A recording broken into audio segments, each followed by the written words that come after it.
5টা দিনের মধ্যে যে কোনো একটা দিন এই রেসিপিটা আপনারা একবার ট্রাই করুন। ভাত, রুটি, পরোটা, পোলাও, রাইস সব কিছুর সঙ্গেই যাবে। বাটার পনির মশলা আজকে বানাবো। আজকে পনির নিয়েছি আমি 500 গ্রাম, এইভাবে কেটে নিয়েছি, ছোট ছোট করে কেটে নিয়েছি, বেশি বড় করিনি। এরপর আমি কড়ার মধ্যে দিয়ে দিচ্ছি সাদা তেলেই পুরো রান্নাটা করব। আর এর সঙ্গে অ্যাড করব বাটার। যেহেতু বাটার পনির মশলা, তাই পুরোটা বাটার না করলেও আপনারা সাদা তেলের সঙ্গে বাটার দেবেন, তাহলে আপনার বাটার পুড়বেও না, আর বাটারের ফ্লেভারটা পাবেন। আর বাটারটা একটু বেশি দিতে হবে, পরিমাণ অনুযায়ী জিনিসটা দেবেন।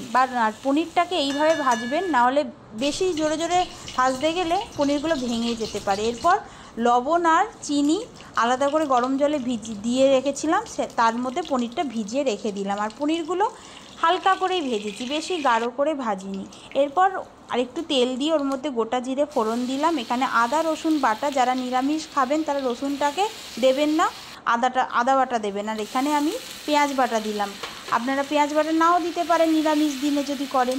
এরপর ভালো করে ভেজে নেবেন। আর ভাজতে ভাজতে আমি এখানে চারমগজ, পোস্ত আর কাজু ভিজিয়ে রেখেছিলাম, ওটা বেটে নেব। আর হলুদ গুঁড়ো, লাল লঙ্কার গুঁড়ো দেবো, কাশ্মীরি লঙ্কার গুঁড়ো দেবো, লবণ দেবো, সবই পরিমাণ মতো দিয়ে ভালো করে মশলাটা কষিয়ে নিচ্ছি। মশলাটা ভালো করে কষাতে হবে, নাহলে কাঁচা গন্ধ যে ছাড়বে। আর একটু তেল দিয়ে দিচ্ছি, কারণ যতটা তেল দেওয়ার দিতে হবে। আর টমেটো এখানে আমি পেস্ট না দিয়ে আমি এখানে কেচাপ দিচ্ছি।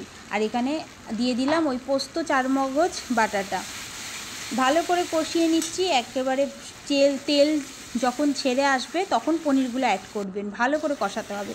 দেখুন ভালো করে কষানো হয়ে গেছে।